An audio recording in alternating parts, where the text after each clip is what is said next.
There are many obstacles that prevent a child from going to school. We're currently seeing the rise of a new actor into this space. With the failure of the public education system, private actors are now providing education. The problem is that some private actors see education as a market good and a commodity, rather than seeing education as an empowering and multiplying human right. A compounding problem is that human rights norms, obligations, and standards are conventionally thought of as only attaching to the state.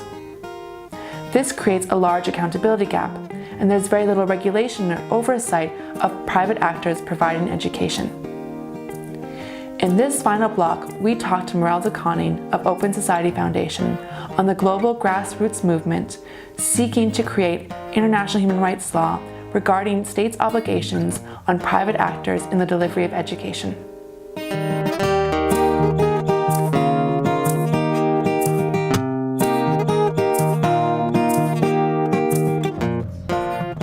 Privatization is so complicated in education, partly because of the fact that you have such a range of different actors who are involved. So privatization is the growth, or if you simply put, is the growth of private actors engaged in education, whether that's providing education or managing particular services or providing particular services.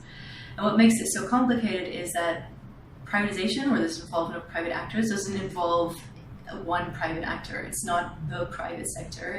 It's many different private actors. So you have you'll have companies who are running low-fee private school chains, but you also have NGO-run schools. You have community schools, which are set up by maybe a family who starts a school in a local community and takes funds from parents to help sustain that school.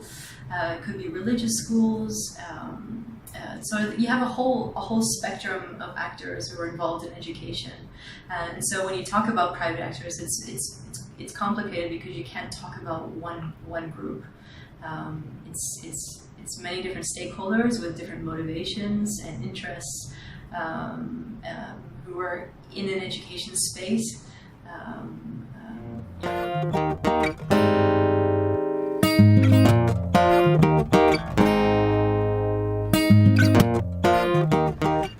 Principles were originally intended to respond to private actors who were either in clear violation of the right to education or were having a very negative impact on the right to education.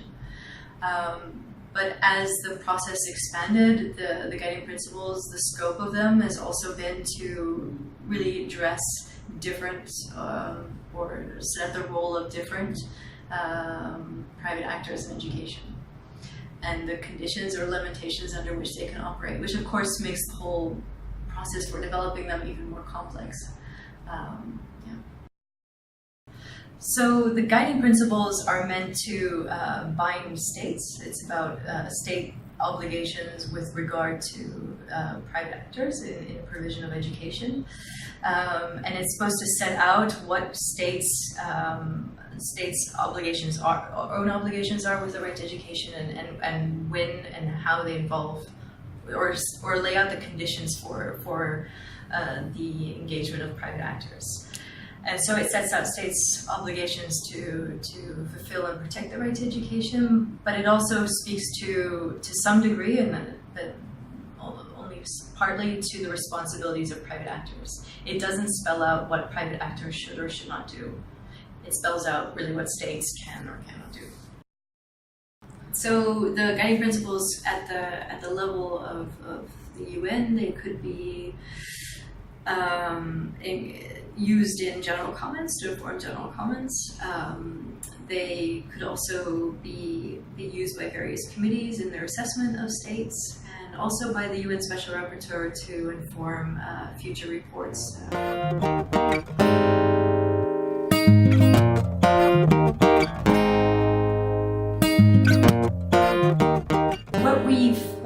What this process so that I think this question speaks to the process around the guiding principles. As I said, the idea is to really unpack and clarify existing human rights standards and to compile these together so you have them in one place. And the second is really also to clarify an existing tension within education. So on the one hand, state obligations not to or to ensure equality and non-discrimination in education, but also to allow parents the liberty to choose other schools for their children, or to even to set up and direct other education institutions. So there's tension between the liberty of parents to send their children to private schools, very simply put, and on the other hand to ensure that systems don't discriminate and lead to inequality. And so the point of the way that we've gone about with these guiding principles is that other guiding principles have been developed by a group of legal experts who might come together and then come up with these principles, let's say.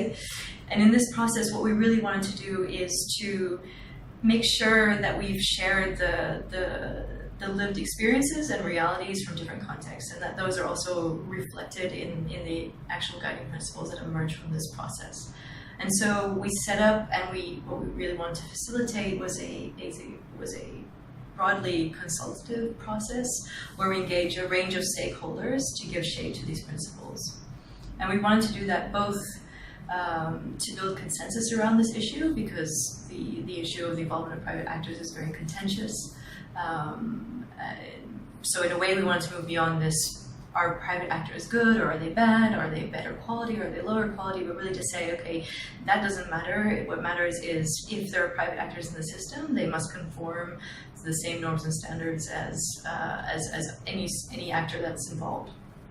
And then to clarify what is that role, and what are those conditions under which private actors should operate.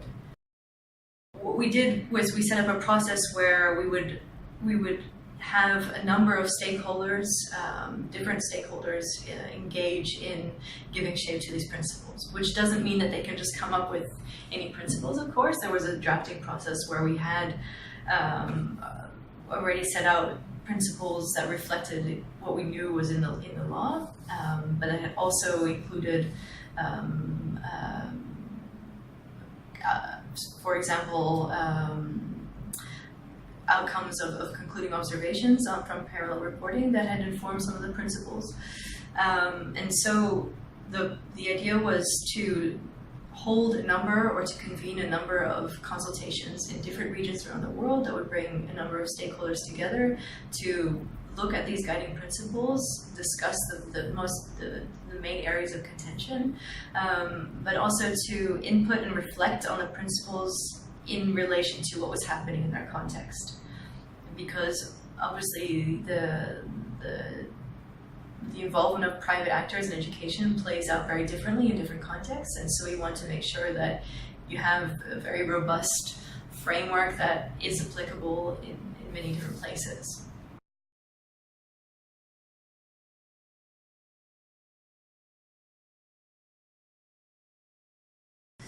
So the process for the principles is actually still ongoing. We still have a number of consultations that are planned.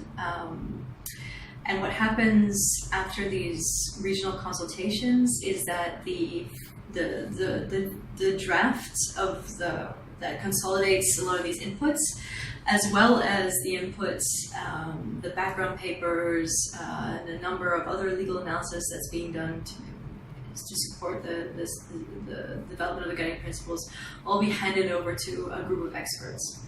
And these group of experts are acting in their personal capacity and will be the group who ultimately validates and adopts the guiding principles, so signs off on them. So in that way, it's following a similar process for development of guiding principles, for other guiding principles. And that's planned to take place in June. So once we've had those guiding principles, and given the fact that the principles are intended to be based on existing legally binding law, or international law, they will be directly applicable to states, or they'll already be binding on states. What different options can be after the guiding principles, so once they're done, we hope that they will serve as a tool for different actors.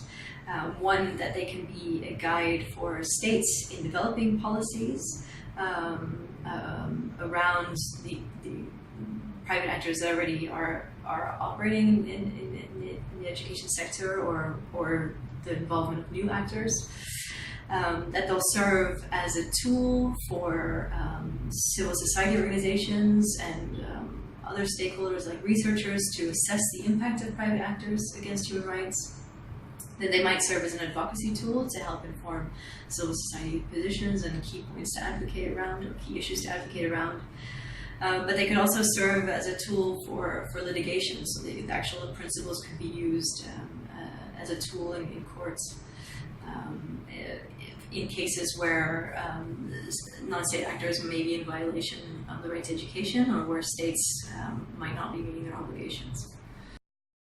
And this whole process has not been about just developing the guiding principles, but it's also the consultation process has also created a space for dialogue with the potential to come to some consensus.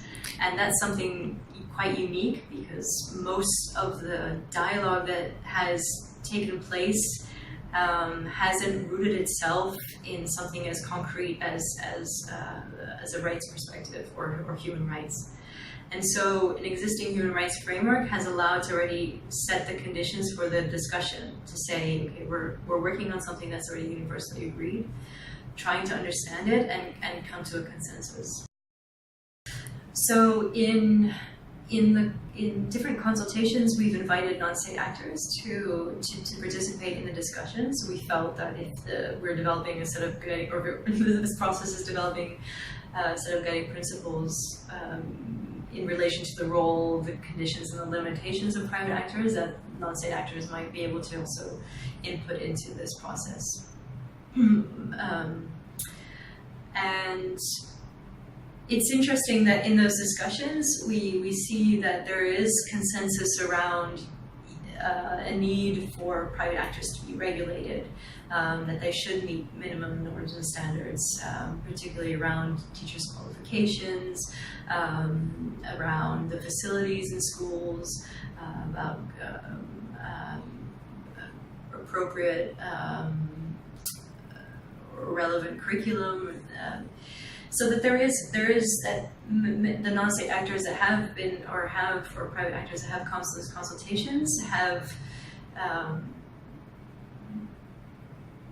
or at least see themselves as trying to contribute to building a better education system, and so are keen to do this in, let's say, the right way.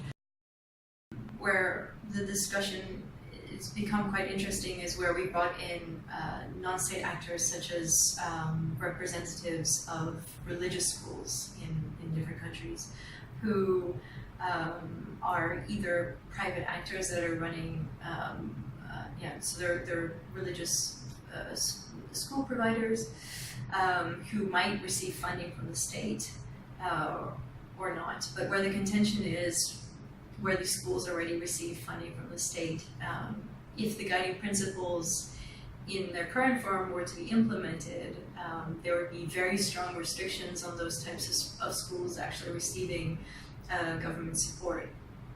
And so it might make them almost, make it very difficult or almost impossible for them to operate, whereas those types of schools might actually be protecting an interest of a particular group that might in some cases even be discriminated against.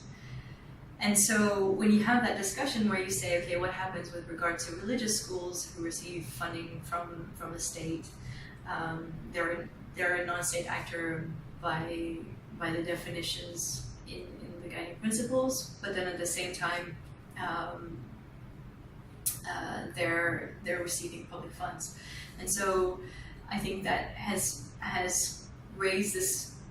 been the point where participants who've been quite opposed to the involvement of private actors at all have actually have recognized that there might be certain private actors where it makes sense to support them.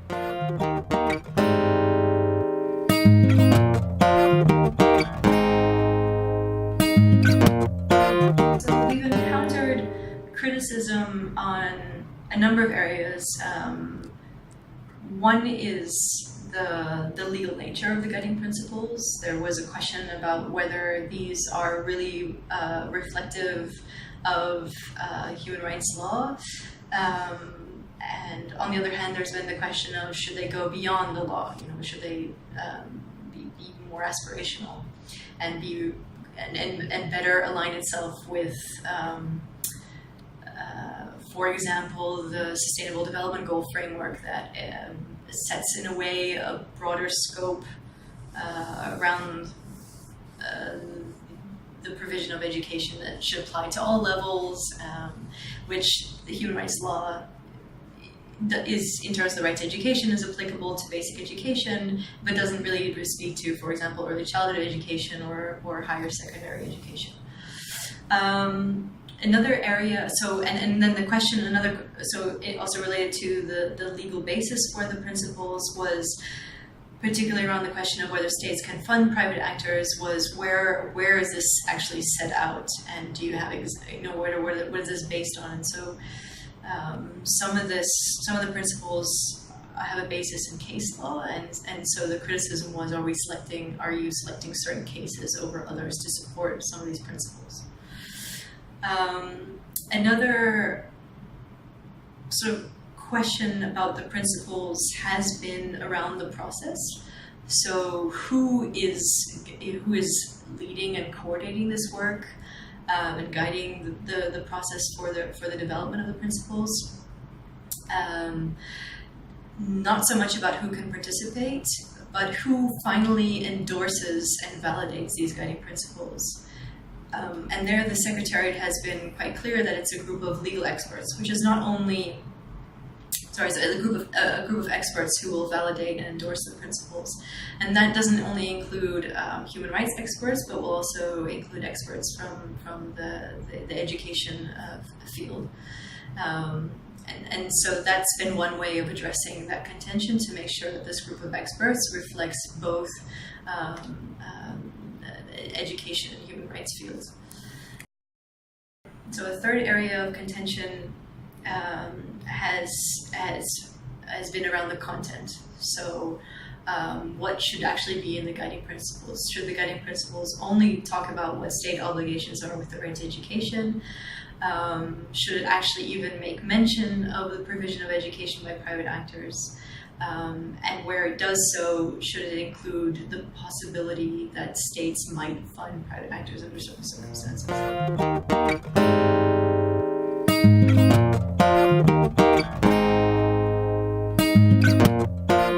So one strategy that was developed to address some of these concerns that were coming out during the consultations and in discussions with some of the organizations who were involved in the process was to be more transparent about the whole process. So and to communicate better about both the structure that's been set up to guide this process, who's involved, what the process is, so when our consultation's happening, and to explain what are guiding principles and what do they and do they not do.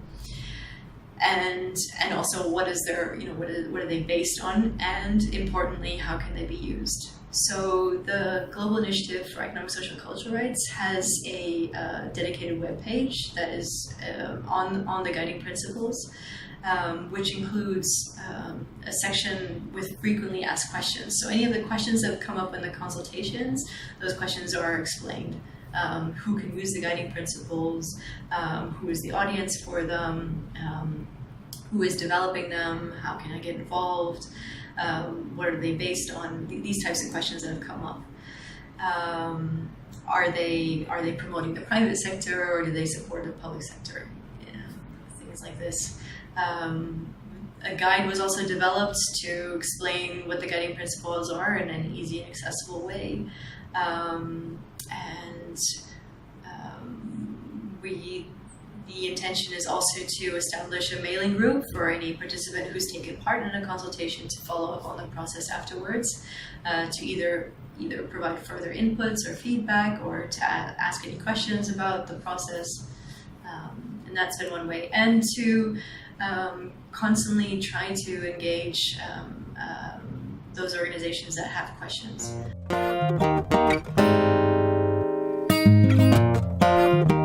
In this online course, Learning Lessons from Litigators, we've looked at some of the biggest problems in education and how we can use human rights law to solve those problems.